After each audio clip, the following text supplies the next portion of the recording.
শহরের বাইরে একটা পুরনো স্টেশন ছিল, নাম বৌড়া জংশন। বহু বছর আগে সেখানে ট্রেন থেমে যেত, কিন্তু এখন আর কোনো ট্রেন দাঁড়ায় না।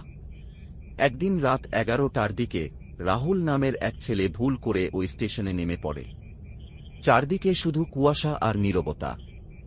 স্টেশনের ঘড়িটা থেমে আছে, ঠিক 11:07। হঠাৎ সে দেখে প্ল্যাটফর্মের শেষে একটা কালো ছায়া দাঁড়িয়ে আছে। মুখ দেখা যায় না, শুধু ধীরে ধীরে তার দিকে এগিয়ে আসছে।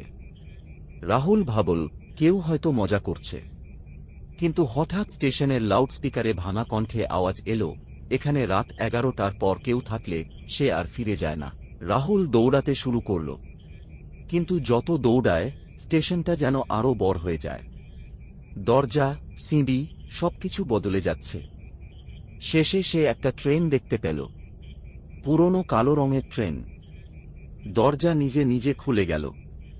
ভেতর থেকে একটা ফিস ফিস শব্দ, চলো, এবার তোমার যাত্রা শেষ। পরের দিন সকালে স্টেশনে শুধু রাহুলের ব্যাগটা পাওয়া গেল, কিন্তু রাহুল আর কোনোদিনও দেখা যায়নি। আর সবচেয়ে ভয়ঙ্কর ব্যাপার হল, আজও যদি কেউ রাত 11:07 ওই স্টেশনে দাঁড়ায়, দূর থেকে ট্রেনের হুইসেল শোনা যায়।